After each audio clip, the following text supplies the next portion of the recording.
Lovely. Great.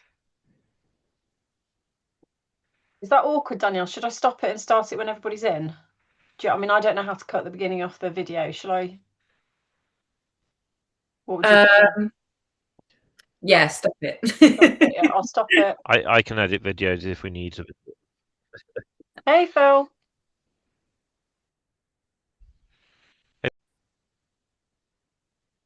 Hello, everybody. How lovely to see you. Welcome to the Birmingham Green Doors webinar. We're just going to wait for a few more people. We're expecting a few more, and then we'll be talking to Bruce about his journey of 10 years of home improvements, including wall insulation, solar, thermal and electricity panels, gas reduction through heat pump and draft exclusion. So we've got an exciting evening ahead of us. Just to let you know, as soon as everybody's in the room, we are going to be recording this evening. So I do hope that's okay with you. Lovely to see you.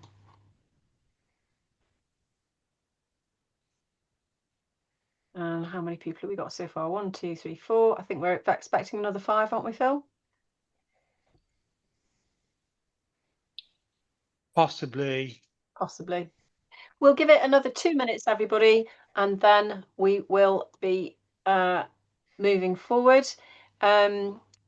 We will be recording. If you would prefer that your whole name doesn't appear in the gallery picture, then you can alter your name now whilst we're speaking before we start to record, just by going to the left hand corner, tapping on your name and changing it, or it might be the right hand top with the 3 dots. Up to you. Most of the time we will be on speaker view, and it will be mostly all eyes on Bruce and occasionally myself. But just to let you know, if you'd like to protect your privacy in that way, then please do that now. Is everybody comfortable with Zoom? Does anybody want to know how to put it on speaker view or where the chat box is or anything like that? Any questions about just using Zoom today? No, we're all very skilled now, aren't we?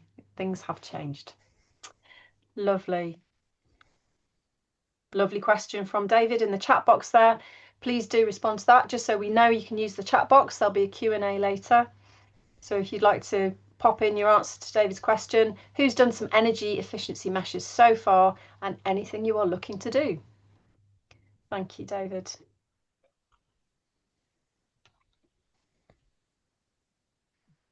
Well, I'm going to prop mine in.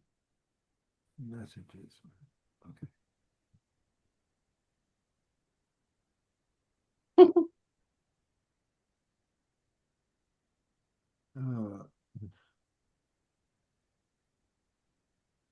Mine are a bit basic. I'm embarrassed, but there we go. Let's be real.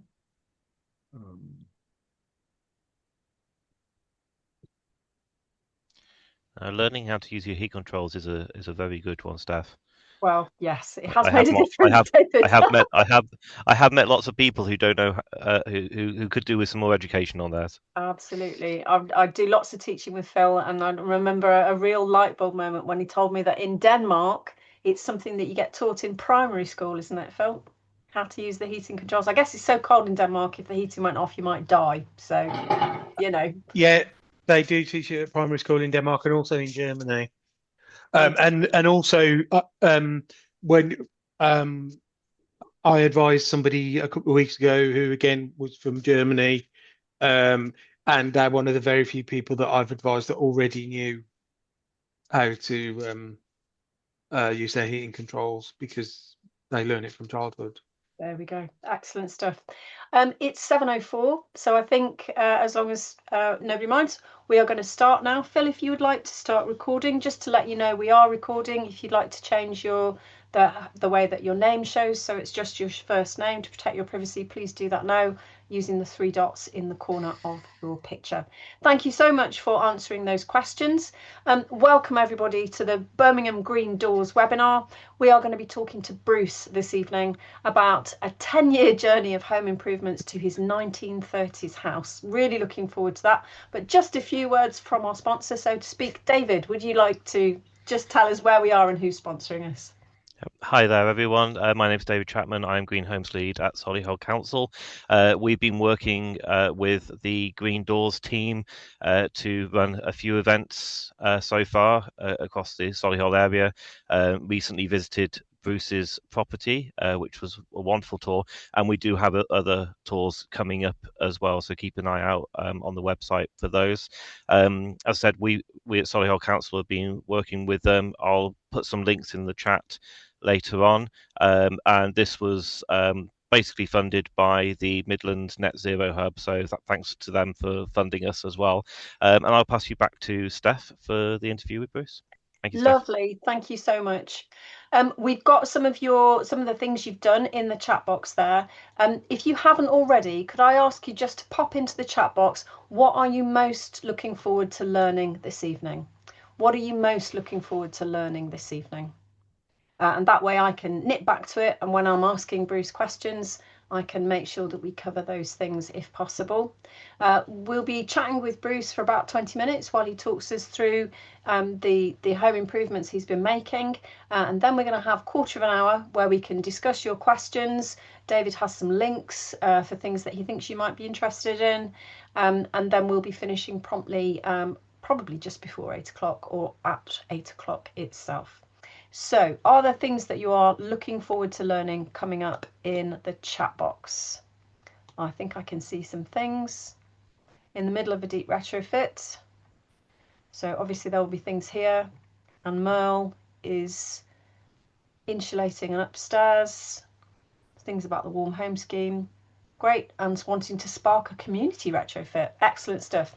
We have Danielle and Phil here, who both worked extensively on Birmingham Green Doors, and they are kind of resident experts, so they'll be part of that Q&A moment as well, and I'm sure that we can talk about those things that are in the chat box. Right then, without further ado, Bruce, welcome. Thank you for being here. So lovely to see you.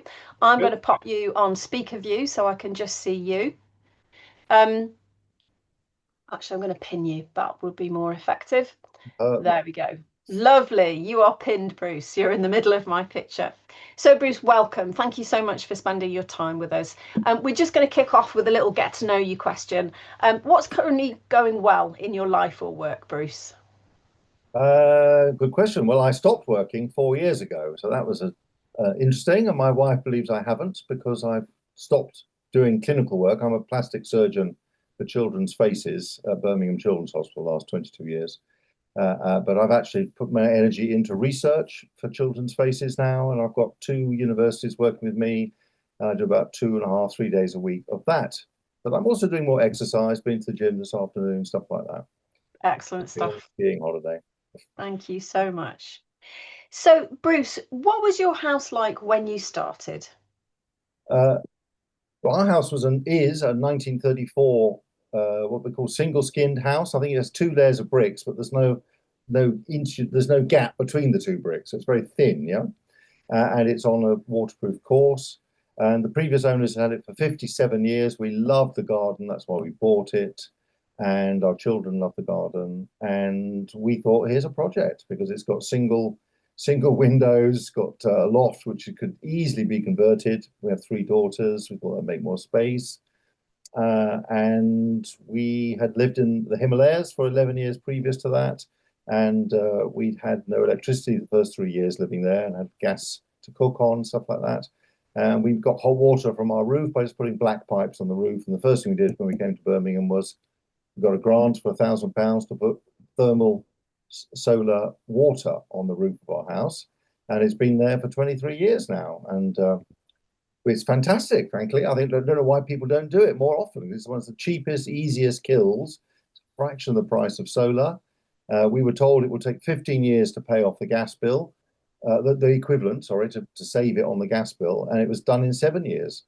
Wow. 3 daughters regularly showering upstairs. So that was good. And you'll see that, I think you can see that in the side of the house image when it comes up. Maybe not. So that was the first thing we did. Mm-hmm. And what was your motivation when you started? What was your kind of grand view of this, Bruce? Well, this is a house which is an absolute disaster from sustainability and heat loss problems. it was physically cold in the property. They had burnt coal for years in a grate in two fireplaces downstairs, one in the living room, one in the lounge. And we weren't about to burn coal. I'm not averse to burning wood, but I've become less happy with that because of the particulate nature and the problem that gives for breathing issues. And the government have now understood that too. So that's another reason why I'm not doing that. So we thought we'd got to do something to stop heat loss from this property. And the no-brainer, I'm told, is loft insulation. And that had never been done. So we thought, okay, well, let's do a loft conversion if we can. So we got a loft conversion company to have a look at it. They said, yes, we can do it. They were very professional. We were very pleased. That's my lovely wife walking the canals of Birmingham. And then this is our house from the back. And you can see that loft conversion, big, whatever they call that type of window sticking out from the back there at the top. And you can see the solar panels that we only added last year. And you can possibly see that it's double glazed with these beautiful big window in the lounge downstairs, which was, so it was a 5-window house down there, a window in that lounge. And we converted it to one gigantic one, which gives you, I can't show you the picture of the garden, but the garden's glorious in the other direction. Yeah. So loft conversion pictures next, if we like. Sure. So this is where the toilet was, and toilet came out, and up we made into stairs, and the bathroom next door had a big old bath in it, and we turned that into a wet room with a shower. And this is the upstairs loft conversion. So there was some RSJ type stuff to hold the roof up necessary. You can see a cupboard in the wall in the back there beside that bed, and that's a big loft space over our bedroom, and there's similar loft spaces over the two sides and over the back of the bathroom on the other side. And the next image is the little, well, yeah, perfectly adequate toilet, washroom, shower in the loft conversion. Very lovely. Looks like a spa, Bruce. I've got bathroom envy. Not quite as fancy as that, I think, but it was perfectly functional, and it still goes great even to this day. So, yeah. Fantastic. So, Bruce, you've talked about your motivations that you said. I think you said that the house was a disaster, that it was really, really cold. What other key aims did you have when you started on this journey? We didn't know Phil at that stage, and that's one of the things I regret, never talking to someone as clever as Phil until I'd done 90% of what he said was brilliant. So I'd go that route first, get that advice, and you wouldn't do some of the mistakes. So we thought double glazing was the most important thing next. So I think we did double glazing next after this loft conversion. And I sort of regret that now, because the other thing we did was we did all the internal wall that were external walls, if you know what I mean. We internally insulated them. So it made the house slightly smaller on the inside rather than external insulation. I don't pretend to be an expert on which is the best thing, but I'm sure Phil could advise you on that. But we went for internal, and we went room by room, year by year, living in the house to do that, because that's just what we could afford, really, ending up with a kitchen and a utility room at the bottom. So these are all insulated walls on the outside with thick, whatever that special foam is, with plasterboard on the top. And Phil says it's brilliant because his camera can't see much leakage from the roof or the windows or the walls. He can only see leakage around our edges of our fireplace chimneys on one side wall of the house. Underneath the house, because there's no insulation underneath the floorboards of the house. So what were those are some of you've got the internal insulation, you've got the loft insulation, you started with the hot water on the roof. What other key things did you do that we haven't mentioned yet? We did all the ceilings, which was a nightmare, because that was this wattle and daub type ceilings. That was a massive dust disaster. And that was that was a pain, because the dust of that all went out these windows, and these were new double glazed windows, which then were filled with dust and rubbish, and me hoovering it out as best I could for weeks and months afterwards. So whether it would be more advantageous to do the windows after you've done all that installation is something you'd need to ask an expert, but I don't know the answer to that, but I'm sure Phil does. Excellent. That's why it's so nice to share expertise in this way, because until you've done it, you don't know a lot of the time. I didn't know. Yeah. And then I think we kind of, after we'd lived, and then we had the kitchen, and we knocked a wall down between a little small breakfast room with a serving hatch to an on-side kitchen, and made us an open plan kitchen. I haven't got pictures of that, I'm afraid. And we had a disaster builder for that, who's now in prison because we were the test case, but Solihull used us as the test case because he had taken 2/3 of our money, done 1/3 of the build, and never had a building inspector, and was found to be a rogue and had done this to loads and loads of people in Birmingham. And we had to start from scratch with new foundations, in fact, even those were not competent. So it cost us a few grand that. We lost a few £1,000 on that one. But it came right in the end, and we were used to living with no ability to cook except a gas stove, so that was no problem really. I was going to ask you what your low points were, Bruce. I mean, obviously that's one of them. Were there any other kind of low points or challenges? No, I think we just rocked with it as the years have gone by, and then just in the last 3 years, we thought, why couldn't we do more? Could we go for a heat pump? And that's when I first met Phil and took his professional advice to get I'm a big believer in that. In the sense that I think you need independent advice, not somebody who comes from a company or something like that. So that's what Phil is, and that's exactly what we got. Fantastic independent advice with lots of opportunities of where to explore to go. So again, I don't think we have pictures. Can we get off this picture? Go back. Yeah, let's get off that picture. Let me just double check I'm on the right place. Sorry, Bruce. I couldn't don't know what else was to see. Yeah, so we thought, shall we go for solar panels? And we did that just over 2 years ago. And my goodness, has that been successful. In the first year, so we went for 20 panels, which is the maximum we could get on our roof. I did research for 7 months. I got 7 quotes, and they would do anything from 12, 8, 12, maximum 15, and this company did 20. And it's a no-brainer that the panels are getting cheaper and cheaper. In the 5 months it took us to wait for it to all happen, and the price of the panels came down by about 20%, and the size of the panels physically, not the size of the panels physically, but the power that they would give physically went up to 415 watts per panel. So wow.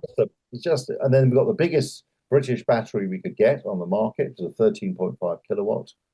And in the first year, we sold to the grid for 2 pence a unit. I mean, it's rubbish. I was ignorant. Over 3,000 kilowatt hours and lived on 2,800 kilowatt hours. Wow, that's really impressive. We then thought, goodness me, this is fantastic. So we changed our electric company to Octopus, who now give us 15p per unit. Wow. And sell us electricity at night for 5 hours for 8p a unit.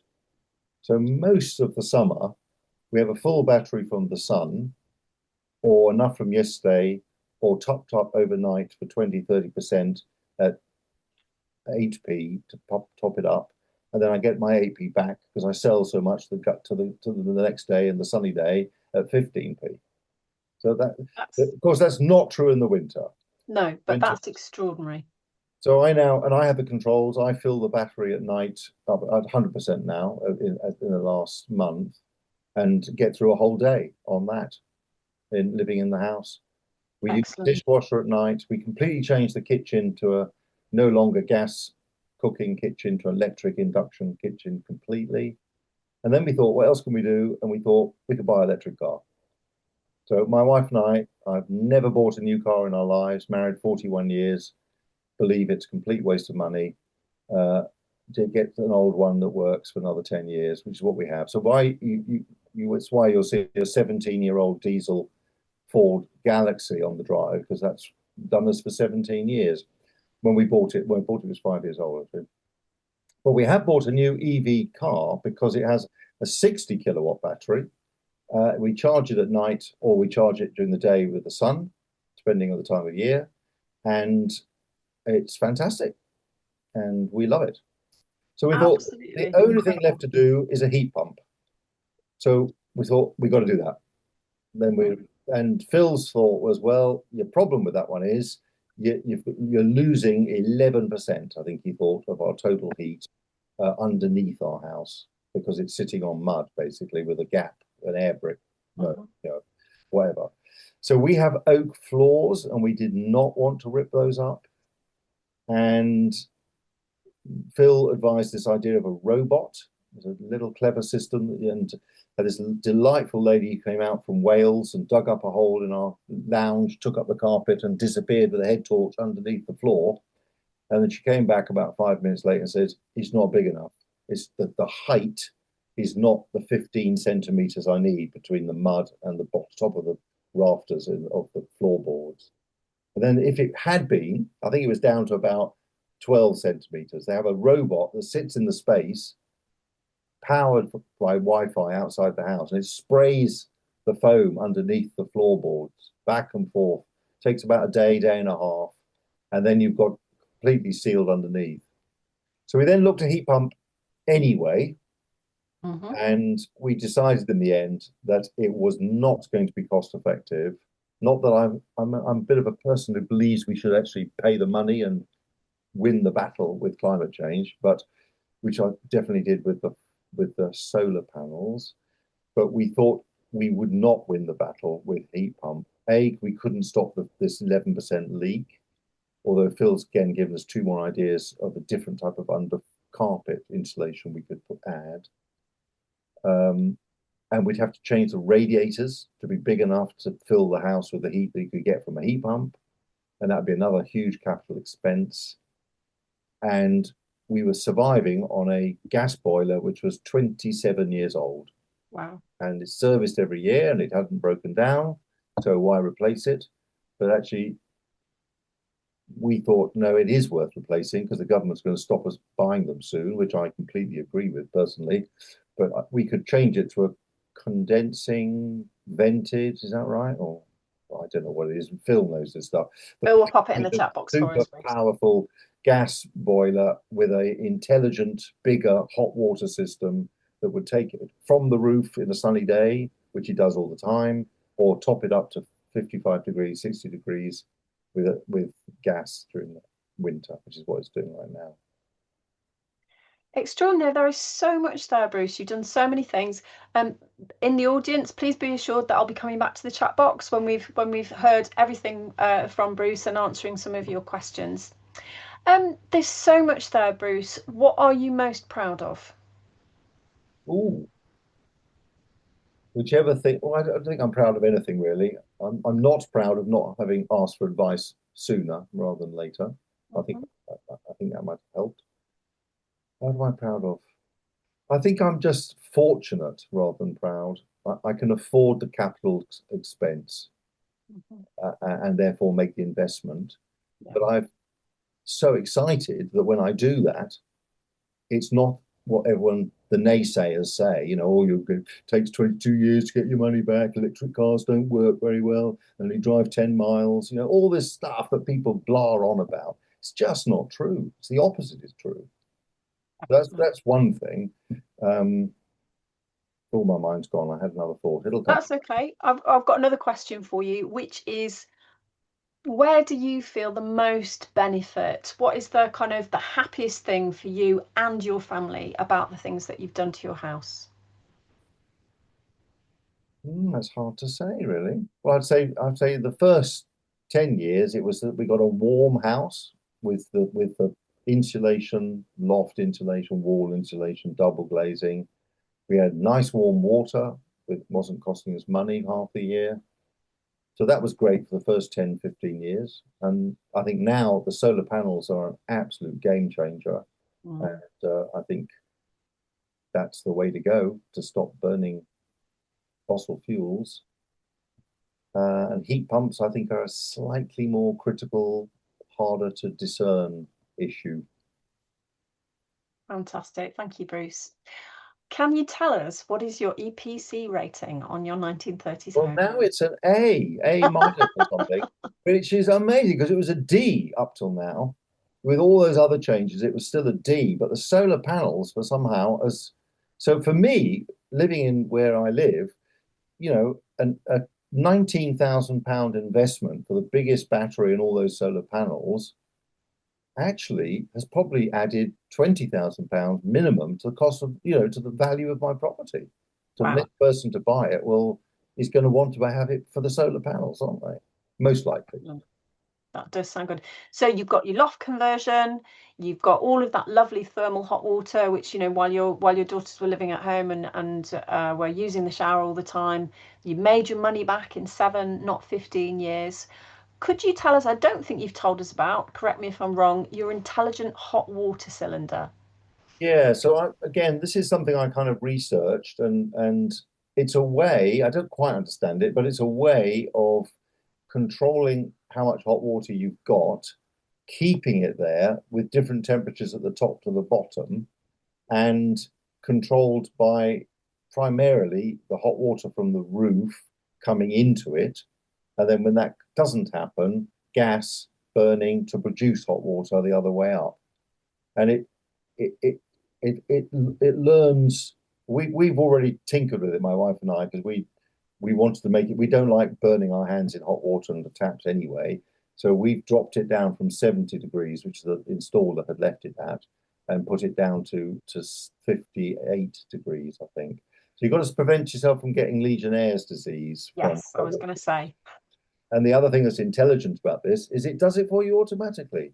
Every month, it takes it up to 90 degrees or 80 degrees for 15 minutes and then drops it down. Lets it be. So it's intelligent in many ways. And it's all on apps. I've been away for 5 weeks and my wife has given me all the apps and I'm halfway through learning all the apps for these various things. But there are, yeah. Brilliant stuff. Thank you so much. This is really impressive to me, Bruce. You've done so much. What skills did you have, and what skills do you think other people need if they want to do this kind of journey that you've been on? I don't think I have any skills whatsoever in terms of building materials, building competency. I'm not even sure I can hang a picture on the wall. I'm quite good at plastic surgery on children's faces, but that's movable stuff. You can move it around, I think the only skill I have is a kind of critical thinking. So I don't like bullshit. I don't like hype. I want facts.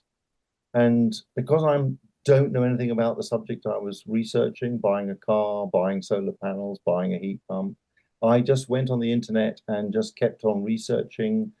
I produced a spreadsheet of what I could get in number of kilowatts per panel, per size, per money, per roof space, etc., until I built up enough kind of knowledge of what I thought I needed to know to be able to make a decision. I think it would be a lot cheaper and much less stressful for all of you just to book Phil in for a session to come and look at your house and tell you what you could do from his point of view personally. Lovely. Thank you so much, Bruce. I'm nearly at the end of my questions for you before we start to go to the chat box and ask people for their questions. So please, as you're listening, if you've got questions, if you could get them into the chat box and I'll review those back and feed them back to Bruce. Because that is all of my questions for you, Bruce. Is there anything that you suddenly think, gosh, I wish I'd said blah, Bruce? Is there anything more you'd like to add at this point? No, I don't think so. Let's see if we can help these people with something. Okay, I will just nip through those last few slides to make sure that we looked at everything. Oh yeah, okay. So that's the first one before was the inverter box in the garage. So it either takes electricity from the grid or from the battery or from the roof. And it's automatic. It'll always take the cheapest and the most powerful and put it in the right place, either back to the grid to sell it or into the battery to fill it up or into your house because you're boiling a kettle. But it's an absolute joy to sit on the app and see where all the power's gone all day long. It's a very nerdy thing to do. I'm trying to grow out of that now. I think anything that gives you joy, Bruce, you shouldn't go out of. And then finally, this is... that's the little addition you have to get if you want to charge an electric vehicle. So again, that is joined up to the battery system and to the inverter. So if the sun's shining in the summer, I can just plug it directly into that. If it's not shining, I can use the battery to charge it up. And if it's still not shining, it's middle of the night, and it's cheaper to buy the electricity from 12:30 onwards, it'll do it at 12:30 onwards. There's an app that you just press the buttons on the app and it'll choose which one to do all the time round. So it's fantastic. The other thing that people should be aware of, gobsmacked within a few weeks of getting my certificate that it was all legal, the system we put in, I had a letter from the government electrical services department saying, would I consider selling back to the grid at £1.80 a unit power from my EV vehicle battery? And I read an article in The Guardian that if there were 3 million or 4 million people with a car, there's only 1.1 million people with an EV car in Britain at the moment, but if we all plugged our cars in backwards to the grid between the hours of 4 or 5 in the afternoon till 6 or 7 in the evening in the winter, you wouldn't need to switch on a whole gas turbine anywhere in the country. You'd just be able to get it backwards from those cars. That is absolutely extraordinary and something I've never heard before. We need to do this as a nation, I think, to change this paradigm. That's the end of the slide, so I'm going to stop the share. Thank you so much, Bruce. And I am just going to come to the chat box and start to look at what people are wanting to ask. So one of the first things that came up was from Sylvia, Bruce, and that is cost of the solar panels. Recommendations for companies to fit. I think that David has put some recommendations in. Bruce, can you remember the cost of the solar panels? Separate from the whole system? I'm not sure. Sylvia, was it separate from the whole system, or? Sylvia, do you want to come off mute? Sorry, yeah, solar panels and battery, really. I think that's been answered, though. Yes, lovely. Yeah, thank you. I could break it down like this for you, Sylvia.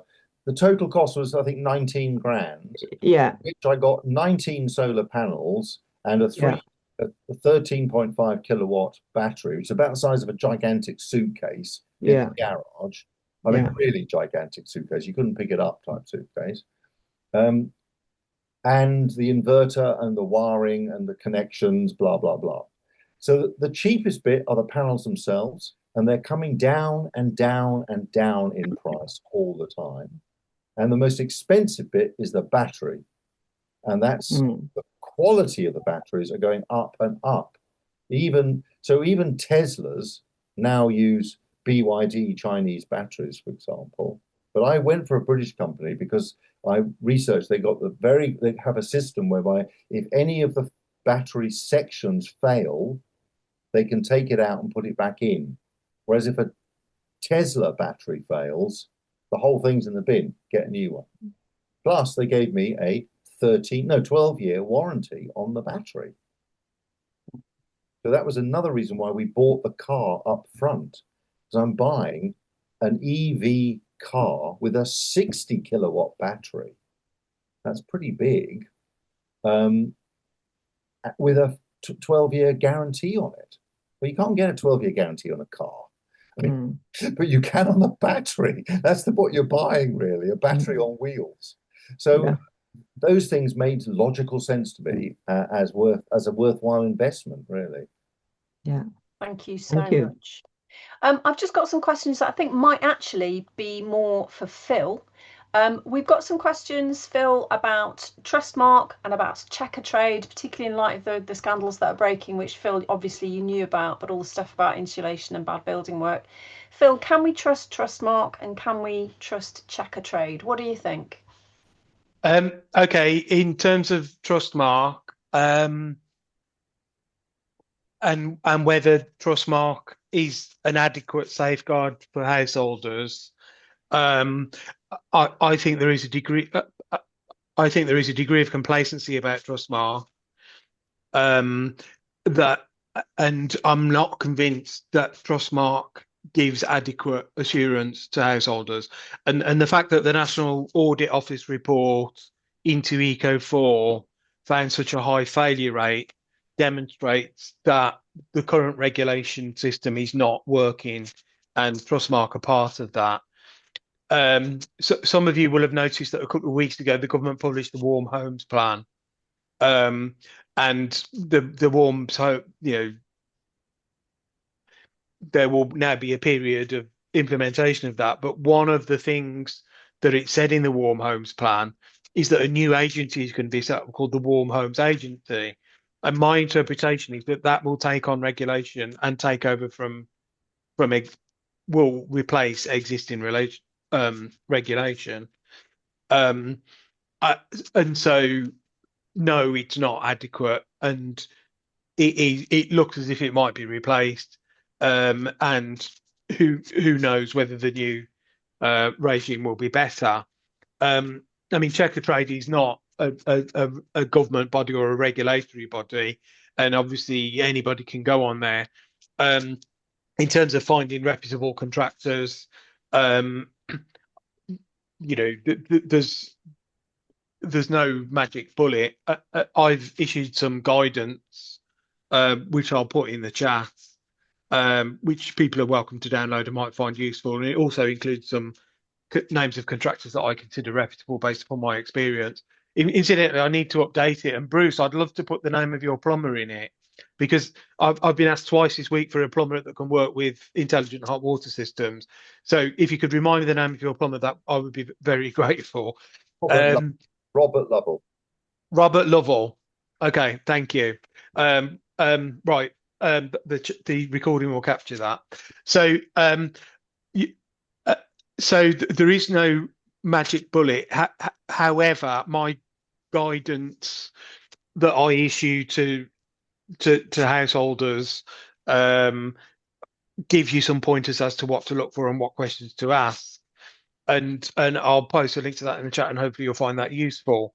The other thing to say about in response to Merle is that, Merle, you asked a question about whether you could have barefoot quality assurance.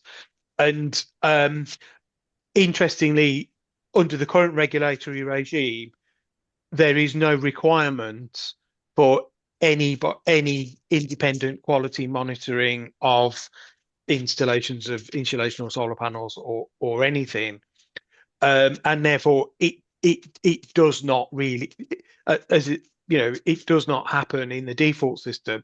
However, what is now starting to happen is that some local authorities and housing associations are starting to think, actually, we do need independent quality assurance.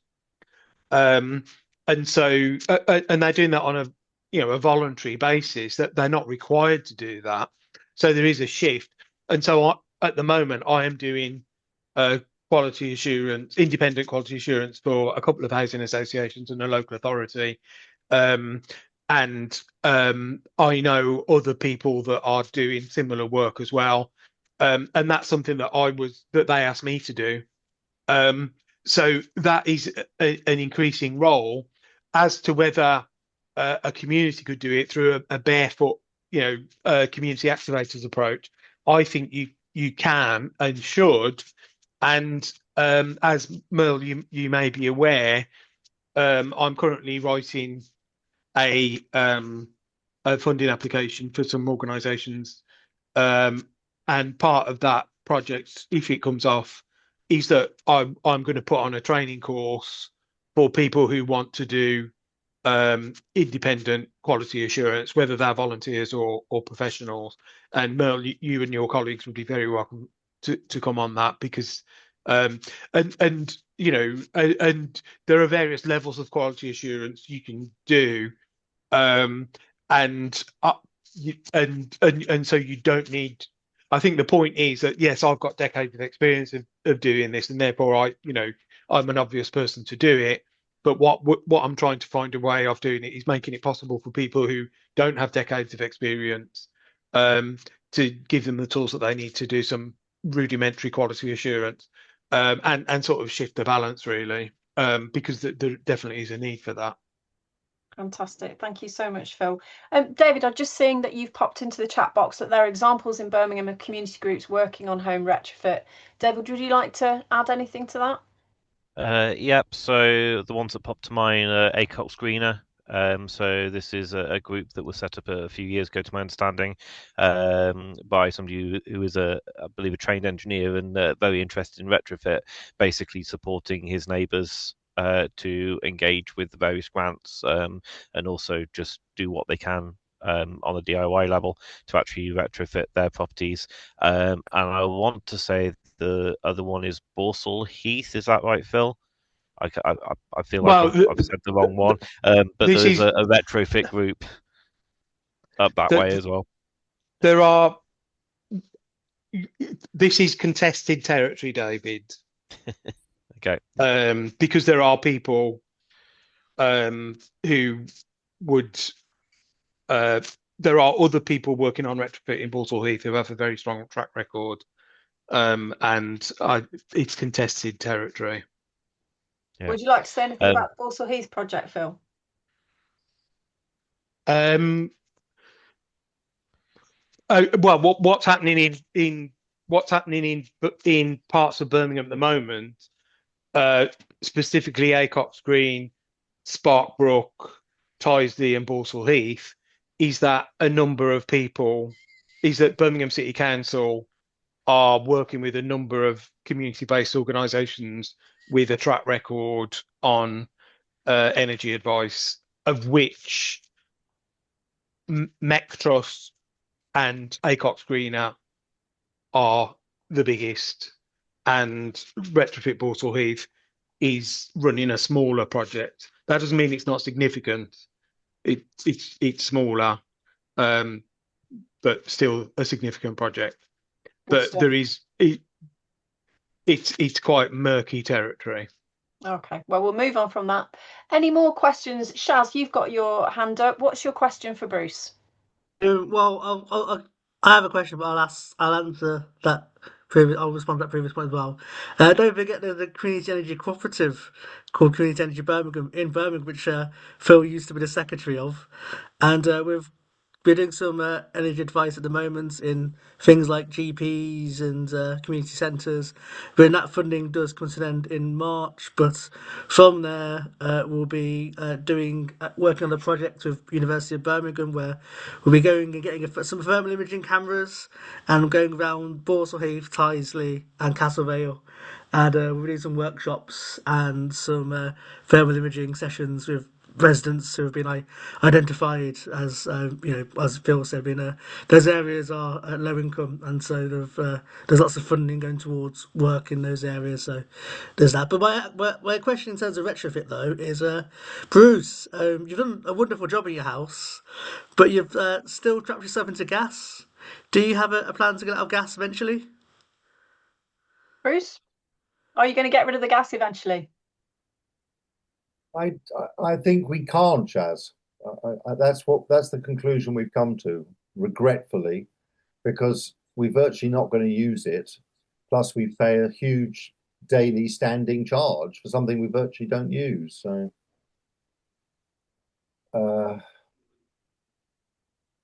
no, I think my wife and I have resigned ourselves to thinking that's impossible, to be honest. Thank you so much. Any more questions for Bruce? Okay, I can see that Joachim Neff has put quite a few bits of information. Phil, anything to comment on in terms of what Joachim has put into the chat box? Yeah, just looking, and I think, yeah, the point you make about AEC carbon lights, that is a good place to start with looking for somebody to advise you nationally. And I think what you're doing up in Scotland with your house sounds absolutely fabulous. And if you were in Birmingham, we'd love to have a Green Doors visit to your house. But yeah, please keep us posted on that. Are we allowed to invite Joachim to do a webinar, or is that not possible because he's outside Birmingham? Well, I mean, hopefully, yeah, we need some non-Birmingham and non-Solihull specific funding to do more. But I mean, I think we don't have our eyes on the whole country, but we're not trying to take over the world.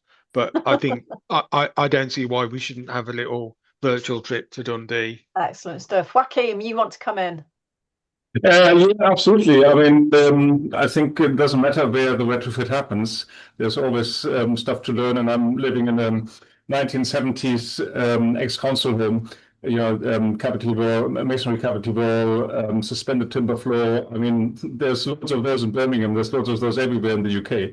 So I'm absolutely sure that as I can watch what you're doing down in Solihull and find it interest, I'm sure that can work in reverse as well. So, I mean, what I'm doing, I'm actually passive house consultant, ACB Carbon Light graduate from many years ago now, and I'm basically trying to not just doing the talking, but the walking as well. This retrofit project is somewhat been extended in time because a few years ago my dad passed away, and that has lots of other work, but I'm at it, and I definitely want to go and talk widely about it once it's done, really, because whilst I'm still at it, I have only warm ideas rather, and I'm pretty sure it'll all work out. But once it's all done, I'll definitely want to go and spread the word and hopefully just let people know what I planned, what happened, and obviously the outcome as well, to give people an idea of what's possible and what's required as well. I mean, it's not easy. It never is, even though I've probably got an relatively easy building to retrofit. It's not 100 years old, it's only 50 years old. And generally the condition is relatively easy to retrofit, well, as easy as it can get. But yeah, I mean, there's the one big problem everybody will be aware of is that there just isn't enough examples yet to see, how is it done, how is it done, and how has it worked out as well. And I'd be very happy to help in that once I've gone through it. Excellent. Thank you so much, Joaquin. We will keep in touch. Yes. We're coming towards the end of our time. Danielle, you wanted to say something. Yeah, thanks, Steph. I just wondered if Phil would be willing to kind of share his expertise and what he thinks about the fact that even though Bruce and Maryann have decided not to get a heat pump, actually they have significantly reduced their carbon emissions through the other measures that they've taken. And I think it's worth highlighting because I feel like this will resonate with a lot of people that actually, when they find out what's involved with getting a heat pump and kind of whether or not that's something they're willing to do, like what might be the alternatives and what impact could that have. So I think it would be great if Phil could comment on that. Phil. Yeah, I think when I met Bruce and Maryann, they'd already done over a period of time some very significant energy saving measures, and therefore their gas consumption was very, very low. Their gas consumption was 51 kilowatt hours per square meter per annum, which is pretty much as low as you can get. And they'd done that even with a non-condensing boiler, and they'd done that through through insulation, and they were then at the position where they were asking some questions that they couldn't find the answers to, namely, should we have a heat pump? And they'd already done solar, and they were starting to think, should we have a heat pump? What can we do about the floor? And I think that, and since then they've replaced the boiler with a modulating gas boiler, which I suspect will lead to some further reductions. But I mean, I think the point is that they've, if you can't have a heat pump, there are other ways to become a low carbon home. A heat pump is the best, is one way to do it, and it's arguably the best way in terms of the biggest reductions in carbon emissions. But if you can't, or for whatever reason, or you're not ready for it, then there are other paths to become a very low carbon home, and this is a good example of it. And that's why we've featured them through Green Doors, because it is something that people can learn from. Lovely. Thank you so much, Phil. We are coming up to the end of our webinars. I always like to go back to our speaker. Bruce, you've been so generous, but I have got another 2 questions for you. One of them is, what do you wish you'd known when you started, Bruce, that you didn't know? Well, I guess the technology wasn't there. I think we would never have put the oak floors in, the boards, whatever, if we'd known that we could have insulated underneath the house.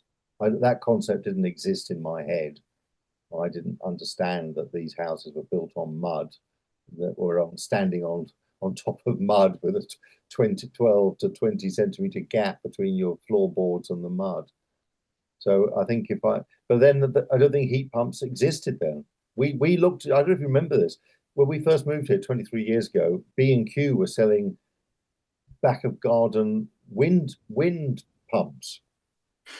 I don't know what it was costing. Was it 15 grand? Was it? I can't remember what it was. But that was the only thing that was available as an idea. And we looked at that and we thought, our garden is great, but there's so many trees, the wind can't get at the pump unless we could put it on the roof or something. So that didn't work. And then I think here we are 22 years later, and we can't do a heat pump because there's enough space underneath our floor for a robot to fill it.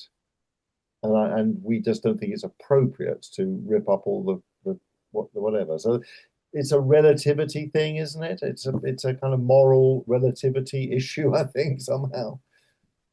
Thank you so much, Bruce. And my final question is, what one piece of advice would you like to leave people with? Get advice. Yeah, don't do it on your own. Get help. Go and talk to people who've done it. Go pay for Phil to come and help you and give you advice. Talk to all these networking with these groups. I find myself now living in where we live with people in our church saying, Bruce, you did this, and the naysayers are saying, well, that doesn't work. And now they're all changing their mind. And 3 of them have now gone for solar panels on the roof as well. So we can change the world, as Merle is doing, as Joachim are doing already, just by relationships with other people and helping them make choices for themselves. Fantastic. Thank you so much. I would love it if everyone could just pop into the chat box.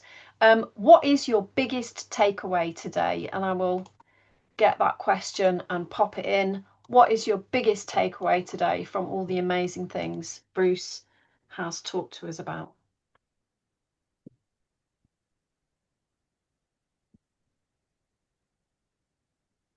Lovely. Thank you so much. And we've got another useful resource from Joachim as well. Phil, David, will we be sharing all of the links after this talk? Yeah. Yeah, via email. Yeah, good stuff. And the recording as well. Absolutely. Lovely resources and organisations to explore. Bruce thinking about more things, which is inspiring. Thank you so much for that top tip there, Joachim. Yeah, and encouraging each other. I couldn't agree more, Merle. It's good to get together like this. Anything more for your biggest takeaways into the chat box? I've got one more question for you. Some people, like Bruce, have already answered this, but what is one small thing you'd like to do as a result of attending today? What's one small thing you'd like to do as a result of attending today? And if you could pop that into the chat box.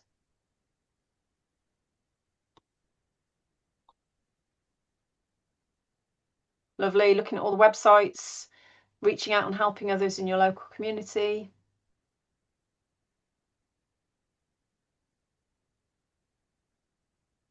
Well, keep them coming. Bruce, thank you so much. This has been incredibly inspiring. Just the sheer breadth of what you've done and all the electricity coming into you and selling back to the grid, and that you've been able to buy your electric car, and what you said about sucking the power out of the batteries in the car and that going back into the grid. Absolutely extraordinary. This has been a real eye-opener to me. Phil, do you want to say anything before we finish? No, just to thank you all for attending and sharing your experience, and thanks to Bruce and Maryann, because I think this is a really good learning experience as well. Bruce, please continue your efforts to evangelise among your peers out there in Widney Manor, because I know you do a good job. among the local community. So please carry on doing that, because Lovely. that's really Thank you. valuable. Danielle, anything you'd like to add? Just to remind people to check out www.solihullgreendoors.co.uk for upcoming events. We've got in-person tours at Gina and Kevin's very warm and cozy 1960s detached house close to Solihull Town Centre coming up on the 26th of Feb, 21st of Feb, and then a webinar with them on the evening of the 26th of that's not right. I've said something wrong there.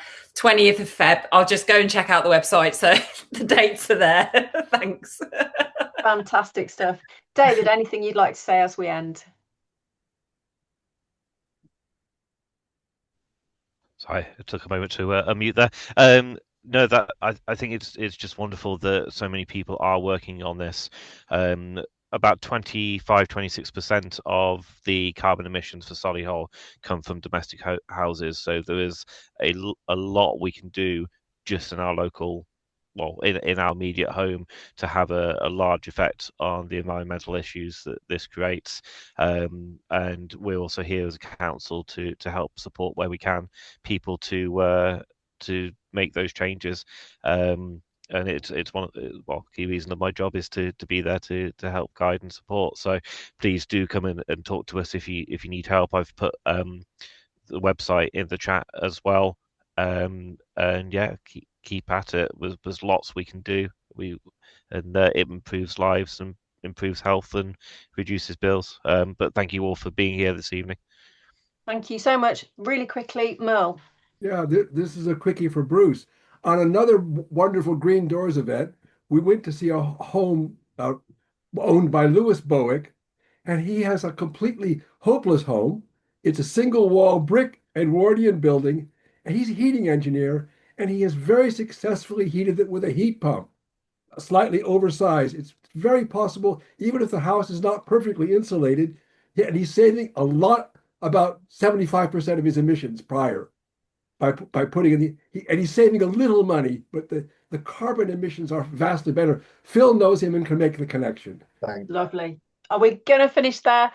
Bruce, thank you so much. This has been utterly inspiring. Thank you all for being with us and sharing your learning and your stories and your questions. Thank you, everybody. Hope to see you at another Green Doors event very, very soon. All the best, and thank you, Bruce. Thanks, Bruce. Thanks, Bruce. Bye. Bye, Steph. Bye-bye, everyone. Bye. Mm-hmm.